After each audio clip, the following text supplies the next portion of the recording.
उद्योगपति जमशेदजी टाटा के बड़े बेटे सर दोराबजी टाटा ने 1924 में पहली बार ओलंपिक्स में भारतीय टीम को स्पॉन्सर किया था। भारत के 6 खिलाड़ियों की टीम एंटवर्प ओलंपिक्स में हिस्सा लेने के लिए पहुंची थी। ओलंपिक्स में हिस्सा लेने वाला भारत पहला एशियाई औपनिवेशिक देश था। गौरतलब है कि बुधवार को रतन टाटा का निधन हो गया।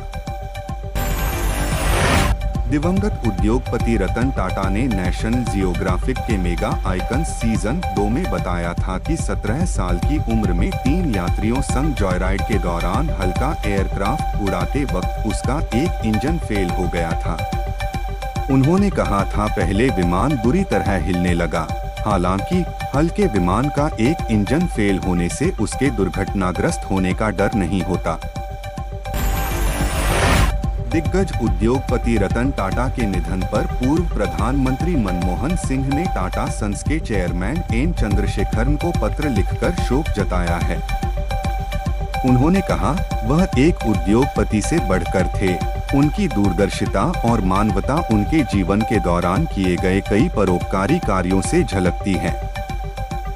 उनमें सत्ता में बैठे लोगों के खिलाफ सच बोलने का साहस था। एक्टर अमिताभ बच्चन ने दिग्गज उद्योगपति रतन टाटा के निधन पर शोक व्यक्त किया है।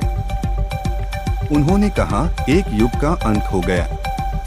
एक अत्यंत सम्मानित, विनम्र लेकिन दूरदर्शी नेता जिनकी दूरदर्शिता व दृढ़ संकल्प बहुत बड़ा था। उन्होंने कहा, मैंने उनके साथ कई शानदार पल बिताए हैं और कई अभियानों में उनके साथ था। दिग्गज उद्योगपति रतन टाटा के निधन पर प्रधानमंत्री नरेंद्र मोदी ने शोक जताते हुए ट्वीट किया है। वह एक दूरदर्शी बिजनेस लीडर और एक असाधारण इंसान थे। उन्होंने आगे लिखा, उन्होंने भारत के सबसे पुराने और सबसे प्रतिष्ठित व्यापारिक घरानों में से एक को स्थिर नेतृत्व प्रदान किया। उनके निधन से बेहद दुखी हूँ। ओम शांति। टाटा सन्स के पूर्व चेयरमैन रतन टाटा के निधन पर लोकसभा में नेता प्रतिपक्ष और कांग्रेस सांसद राहुल गांधी ने शोक जताया है। उन्होंने एक्स पर लिखा, रतन टाटा एक दूरदर्शी व्यक्ति थे। उन्होंने कारोबार और परोपकार दोनों दुनिया पर अपनी अमिट छाप छोड़ी है। उनके परिवार और टाटा कम्युनिटी के प्रति मेरी संवेदनाएं। दिग्गज उद्योगपति रतन टाटा के निधन पर शोक जताते हुए महाराष्ट्र के मुख्यमंत्री एकनाथ शिंदे ने कहा है, भारत का अनमोल रत्न नहीं रहा, हमसे देश का कोहिनूर बिछड़ गया। रतन टाटा देश और महाराष्ट्र के अभिमान थे। उन्होंने कहा, इतने बड़े ओहदे पर पहुंचने के बाद जमीन से जुड़े रहना, यह बहुत कठिन काम है जो उन्होंने किया। सिंगर व एक्टर दिलजीत दोसांझ ने बुधवार को उद्योगपति रतन टाटा के निधन की खबर सुनकर जर्मनी में अपने कॉन्सर्ट को बीच में ही रोक दिया।